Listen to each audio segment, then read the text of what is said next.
السلام عليكم ورحمة الله وبركاته. الحمد لله رب العالمين، والصلاة والسلام على المبعوث رحمة للعالمين نبينا محمد وعلى آله وأصحابه ومن تبعهم بإحسان إلى يوم الدين، أما بعد. يقول الله تبارك وتعالى: فاعلم أنه لا إله إلا الله واستغفر لذنبك.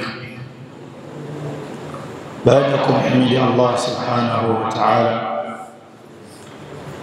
نكم تكي رحمة الأماني متى صلى الله عليه وسلم. tunausiana kwa jambo la kumcha Allah tabaraka wa taala. Hakika mwanadamu akiwa tayari kumwogopa na kumcha Allah subhanahu wa ta'ala, bila shaka atapata mafanikio hapa duniani na kesho akhera. Kinyume chake, ikiwa mwanadamu yuko tayari kumasi Allah subhanahu wa ta'ala na kumuudhi na kumkasirisha, basi atapata taabu hapa duniani na kesho akhera. Hali yoyote atakayokuwa nayo, awe na hali nzuri ambayo tunadhania sisi ni hali nzuri katika maisha yetu ya kidunia, lakini bado anamwasi Allah subhanahu wa ta'ala, tambua anaishi katika dhiki. Allah subhanahu wa ta'ala anasema katika Qur'an: falamma nasu ma dhukiru bihi فتحنا عليهم أبواب كل شيء. waliposahau yale waliokumbushwa nayo, fatahna alaihim abwaba kulli shay, tuliwafungulia milango ya kila kitu, wakawa na neemeka na neema za Allah subhanahu wa ta'ala, pamoja na kwamba wameghafilika na wamesahau yale waliokumbushwa nayo na Allah subhanahu wa ta'ala na mtume alayhi salatu wassalam. Lakini Allah subhanahu wa ta'ala asema: fatahna alaihim abwaba kulli shay, tuliwafungulia milango ya kila nyanja. Hatta idha farihu bima utu, paka pale walipokuwa wanafurahikia yale waliopewa na Allah subhanahu wa ta'ala, washasahau, wamejisahau, wanafurahikia na kutumia mali zao walizopewa na Allah subhanahu wa ta'ala. akhadnahum baghta, Allah subhanahu wa ta'ala sema tuliwachukua ghafla. Abdullah bin Mas'ud radiyallahu anhu anasema: إذا رأيت الله يعطي العبد من الدنيا وهو مصر على معاصيه فاعلم أن ذلك استدراج حتى إذا أخذه لم يفلته. أنا سمع عبد الله بن مسعود رضي الله عنه: pindi utakapoona Allah subhanahu wa ta'ala yu'ti al-'abda min ad-dunya, anampa mja katika dunia, anamfungulia katika dunia. Na maneno haya ya Abdullah bin Mas'ud radiyallahu anhu yanapewa nguvu na aya tuliyotangulia. Asema: idha ra'aita Allah yu'ti al-'abda min ad-dunya wa huwa musirrun 'ala ma'asi, anamfungulia Allah katika dunia mja wake na bado anaendelea katika maasi. bado ana maasi Allah subhanahu wa ta'ala, bado hajakuwa tayari kuwa mcha Mungu, kumcha Allah subhanahu wa ta'ala, fa'lam anna dhalika istidraj, jua huko ni kunyemelewa na Allah subhanahu wa ta'ala. Ananyemelewa na Allah subhanahu wa ta'ala, hatta idha akhadhahu lam yuflitu, paka pale Allah atakapomkamata hawezi kutikisika mtu kama huyo. Intaha kalamuhu rahimahullah. Ndugu katika imani, huu ulikuwa ni mukaddima wa kikao chetu hiki. Walillahi alhamd, nikiwa kama kijana mwenzenu. Labda mwalimu wenu amwambia leo kumekuja sheikh mkubwa sana. Maal asaf, mimi ni mwanafunzi kama nyinyi, mimi ni kijana mwenzenu. Kwa nini nasema ni mwanafunzi? Kwa sababu elimu haina mwisho, kila siku tunajifunza, bali ulama wanasema al-ilmu baina at-talaba, elimu iko baina ya wanafunzi. Huenda ikawa kuna mambo mimi nayajua nyinyi hamyajui, na kuna mambo nyinyi mnayajua mimi siyajui. Kwa hiyo tunakumbushana na tunafundishana sisi kwa sisi. Najua wengi wanatamani kunijua ni nani, na wengi wapo ambao naona sura zao nazifahamu, lakini kwa uchache kabisa. Naitwa Salim, ni imam Masjid Jibrani Mtwapa. Pamoja na hilo bado nasoma kama ninyi mnavyosoma. Ningependa maudhui yangu nizungumzie elimu. Kama mnakumbuka, nikianza hindi yangu nimesoma aya ya Allah subhanahu wa ta'ala. Allah anasema fa'lam annahu la ilaha illa Allah wastaghfir li dhanbik. Allah subhanahu wa ta'ala anamwambia au anawalingania waja wake kwa kuambia isome elimu au waitambue elimu. Fa'lam, jua kwanza, sababu huwezi fanya jambo lolote katika dunia hii, liwe ni la dini, liwe ni la dunia, bila ilmu. Ni ngumu sana. Huwezi wewe ukachukua gari ukasimama barabarani au ukaenda stage ukawa unabeba abiria kuwapeleka Mombasa, na ilhali haujui kulipeleka gari. Haya itakuwa ni mashaka makubwa unaleta barabarani. Kwa hiyo elimu ni nini, na elimu ina umuhimu gani katika mujtama? Elimu ina umuhimu gani kwenye jamii?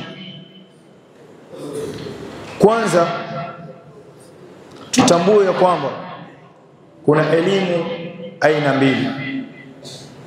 Elimu aina mbili.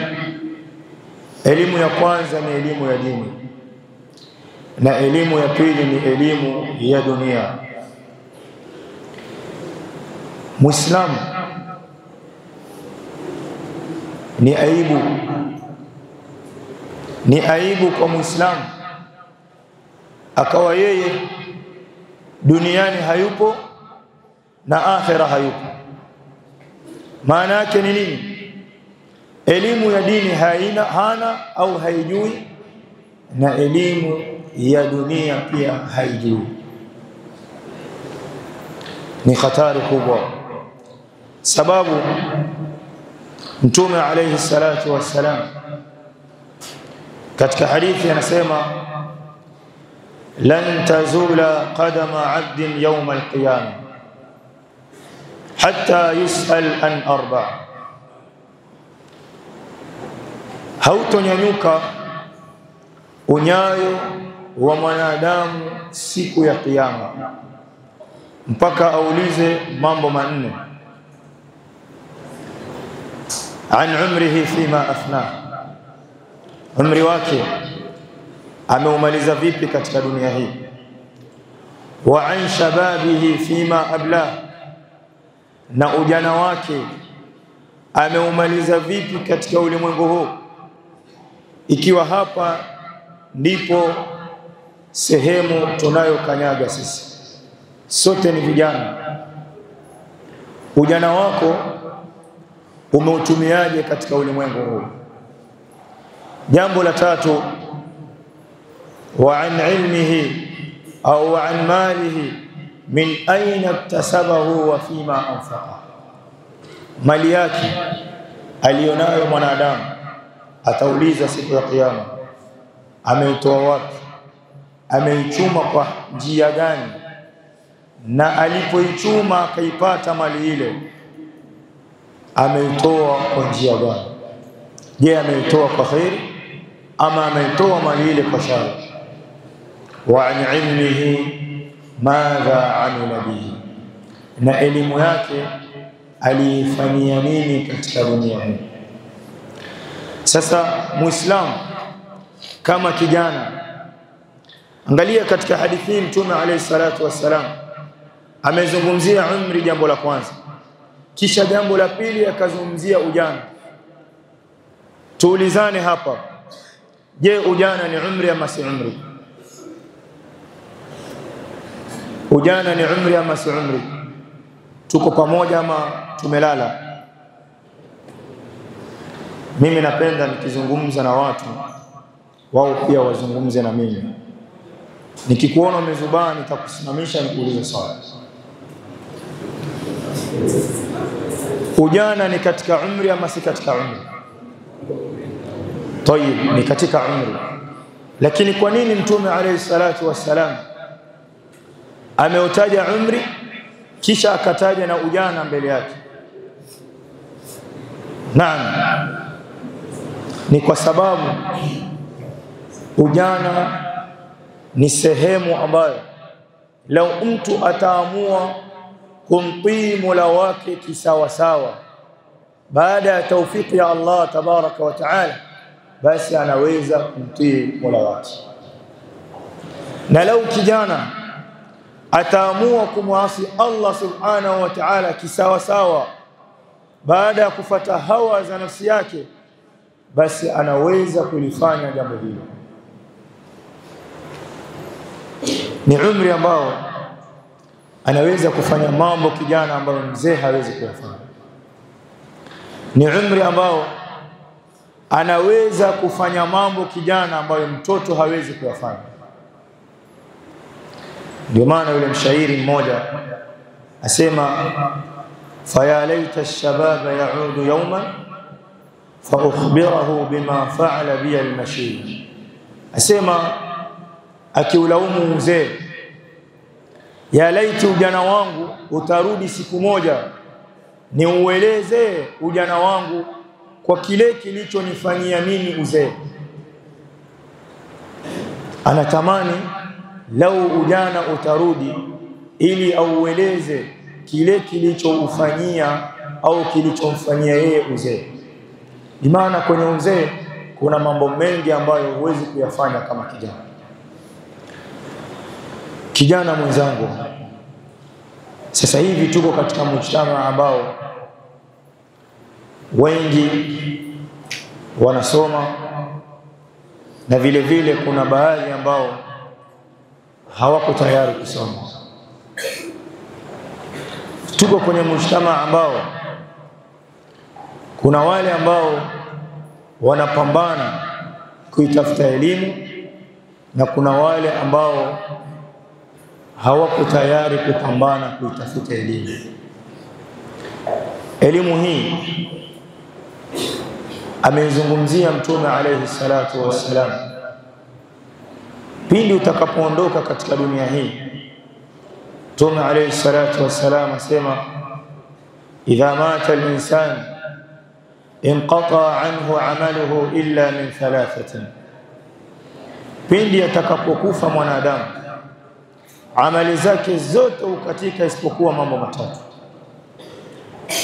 Illa min sadaqatin jariya, isipokuwa sadaka yenye kuendelea. Aidha mtu amechimba kisima au amejenga msikiti au wama ila dhalika min as-sadaqat.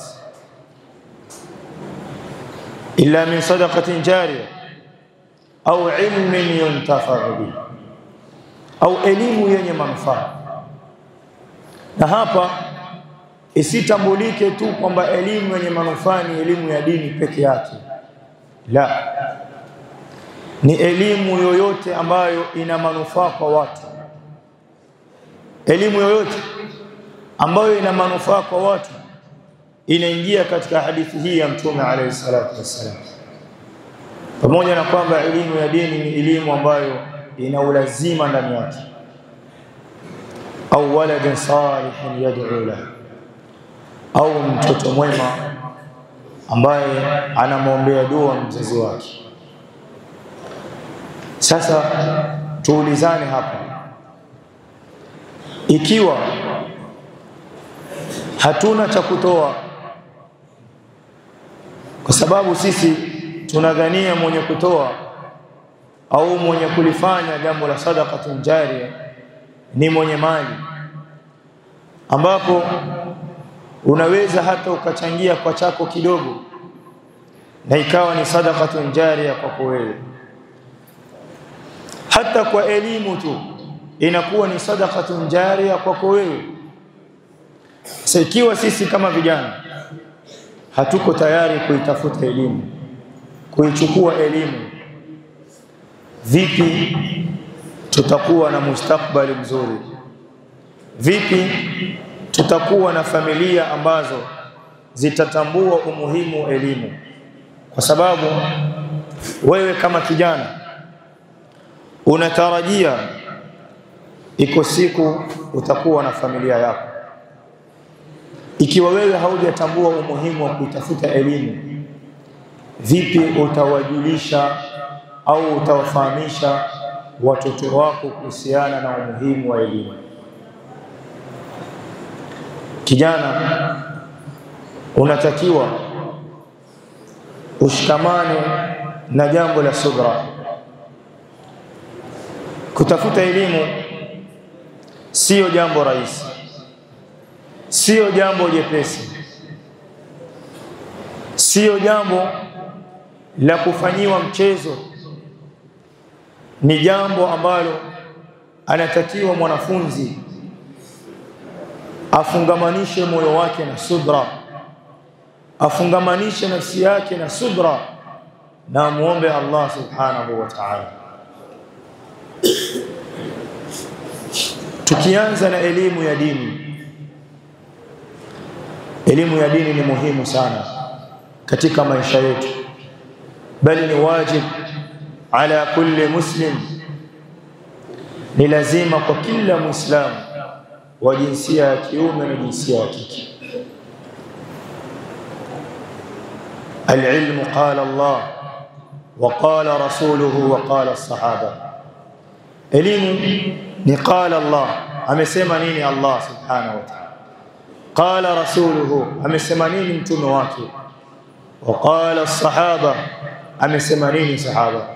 Sababu hawa ndio wanafunzi bora wa mtume alayhi salatu wassalam, ndio walioitambua elimu ya dini ikiwa safi kutoka kwenye kinywa cha mtume alayhi salatu wassalam. Ndio wale ambao walishuhudia wahi ukiteremka kwa mtume alayhi salatu wassalam. Wanatosheleza wao kuwa ndio kiigizo chetu, kuwaiga wao vile walivyochukua elimu hii kwa mtume alayhi salatu wassalam. Ni aibu kubwa Muislamu akawa yeye kwanza hamjui Mola wake, akawa yeye pili hamjui mtume alayhi salatu wassalam. Ni aibu. Muislamu akawa anaweza kulisoma gazeti lakini Qur'ani hawezi kuisoma, ni aibu. Imam Shafi'i rahmatullahi ta'ala alayhi asema kullama kana al-'abdu li rabbih a'raf kana minhu ahwaf, kila mja anapokuwa zaidi anamjua Mola wake, anapokuwa anamtambua Mola wake zaidi, ndio anamuogopa zaidi. Hivi tunadhania hii elimu ambayo tuko hapa kwa ajili yake, hapa tunasoma elimu ya dunia, ndivyo ama sivyo? Ndivyo, tunaisoma elimu ya dunia. Tunadhania elimu hii haina manufaa kwetu. Ina manufaa makubwa kwetu sisi. Je, elimu hii tunapoisoma tunamuomba Allah subhanahu wa ta'ala atufanyie wepesi ama hatumuombi? Tunamuomba, bali kuna baadhi yetu hapa wanaamka usiku kumlilia Mola wao awafanyie wepesi katika masomo yao. Sasa ikiwa wewe humtambui Mola wako, vipi utaamka usiku muombe? Vipi utakuwa na hamu ya kumlilia Mola wako akufanyie wepesi mambo yako? Vipi utakuwa hivyo? Ikiwa umtambui Mola wako, bila shaka hata elimu unayotafuta utakuwa hauna umuhimu nayo. Bali kunao baadhi yetu wanafikiria au wanaisubiria ile wakati wa lala salama, kama tunavyosema, fanya mtihani, andike machokorongono tunavyosema, bora mjaze tu, kisha afanye nini? Aingie mtaani. Ashawaza cha kufanya kule mtaani, takwenda kuwa bodaboda, si nitatafuta tuktuk nifanye kazi. Naam, sio kazi mbaya, riziki ya Allah subhanahu wa ta'ala ndio anaitoa. Lakini kwa nini usiwe na malengo makubwa? Kwa nini usiwe na hamu kubwa? Ikiwa sisi kama mujtama wa Kiislamu tunatamani tuwe na madaktari wa Kiislamu, tunatamani tuwe na mainjinia wa Kiislamu, tunatamani tuwe na mapilot wa Kiislamu, kila nyanja tuwe na Waislamu pale, ili hata nikiwa na shida najua kwenye sekta fulani kuna Muislamu mwenzangu, leo nikitaka jambo langu litaenda kwa wepesi kabisa. Lakini kwa nini Waislamu tunakuwa nyuma katika mambo ya kidunia? Kwa nini? Hata Muislamu imekuwa sasa hivi, imekuwa anaona aibu akiingia ofisini akiona watu wanazungumza kizungu, anaona aibu. Muislamu anakaa mbali, hataki kuongeleshwa kwa sababu hajui atakapoongeleshwa ni kipi atakizungumza. Ni aibu. Vile vile ni aibu kwa Muislamu akawa hajui lugha ya Kiarabu. Waonaje wewe ukiona watu wamekaa si Waislamu wanazungumza lugha ya kizungu? Hatusemi lugha ya kizungu ni ya makafiri au ni ya wasiokuwa Waislamu. Ni lugha ambayo hata Muislamu unaweza kujifundisha ukazungumza, sababu tuko katika ulimwengu ambao sio kila mahali ukifika watu wanazungumza Kiarabu au Kiswahili. Sasa ukaona watu wanazungumza lugha yao kizungu, kwa nini kama Waislamu tukaamua tuzungumze Kiarabu? Wao pia washangae kama vile tunavyoshangaa sisi, sababu sisi ushangaa tunapoona sio kwa Waislamu wanazungumza kizungu. Ukiangalia hali hizi ni kwamba elimu hizi mbili ni muhimu katika mujtamaa. Kijana, wewe ndio kioo cha jamii, ndio watu wanakutizama kule nje, familia yako inakusubiria kule nje. Ni kipi utakachokuja nacho nyumbani? Na yote haya, tafuta elimu ya dini, tafuta elimu ya dunia, tafuta chochote unachokitafuta. Yote haya tuyaweke sehemu moja ya tabia njema. Tabia njema, husnul khuluq. Lazima tujipambe na tabia njema. Unapoitafuta elimu, ili hii elimu ionekane na tija yake, ima ni elimu ya dunia au ya dini, lazima kuwe na tabia njema. Kwa sababu amesema Ibn Qayyim rahmatullahi ta'ala alayhi, illa akun mukhtian, nasema ad-dinu husnul khuluq, dini ni tabia njema. Dini ni tabia nzuri. Ikiwa una dini na hauna tabia nzuri, basi dini yako ina mashaka. Angalia Mtume alayhi salatu wassalam. Mtume alayhi salatu wassalam anasema innama bu'ithtu liutammima makarim al-akhlaq, hakika mimi nimetumilizwa ili nikamilishe tabia nzuri, tabia njema. Angalia tabia ya Mtume alayhi salatu wassalam. Watu walikuwa wanaingia katika Uislamu kwa ajili ya tabia yake nzuri. Angalia yule mbedui alipokuja msikitini na akafanya haja yake msikitini. Nadhani tunakijua kisa hiki. Alipokuja mbedui yule akafanya haja yake, masahaba ridwanullahi ta'ala alayhim walikuwa wamekaa na Mtume alayhi salatu wassalam, wakajawa na hasira, wakawa wanataka kuenuka na kumpiga wana yule na kumtoa. Mtume alayhi salatu wassalam akawaambia mwacheni amalize haja yake. Angalia tabia ya Mtume alayhi salatu wassalam, tabia nzuri ya kustaajabisha. Wewe akija mtu, wacha ndani ya nyumba yako, akifanya haja yake nje tu ya nyumba, utasikia nilikuwa nikiwatafuta watu kama hao. Sijapiga watu siku nyingi, sijapigana siku nyingi, unataka kuonesha nguvu zako.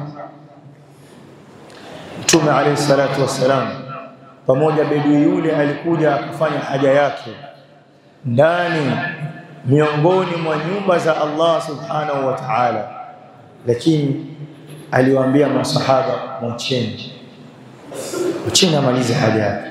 Sababu kwanza, mkimfuata atakimbia, kisha ataeneza ile haja yake sehemu mbalimbali.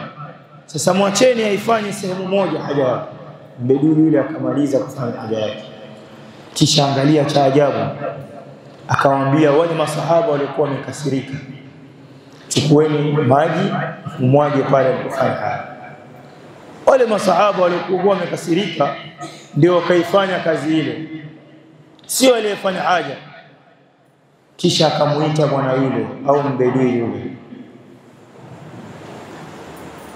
akamweleza huu ni msikiti au ni nyumba miongoni mwa nyumba za Allah, haikujengwa kwa ajili hii, imejengwa kwa ajili ya ibada. Ulilolifanya, akampa nasaha bwana yule. Kilichofuatia, alimuomba Mola wake amsamehe yeye na Muhammad, lakini hao wengine asiwasamehe, kwa sababu waliwaona wamekasirika, wanataka kumpiga. Ikawa sababu ya mbedui huyu kuingia katika Uislamu. Kwa haya machache tunamwomba Allah subhanahu wa ta'ala tujalie min alladhina yastami'una alqawla fayattabi'una ahsana. Subhanaka Allahumma wa bihamdika ashhadu an la ilaha illa anta astaghfiruka wa atubu ilayk.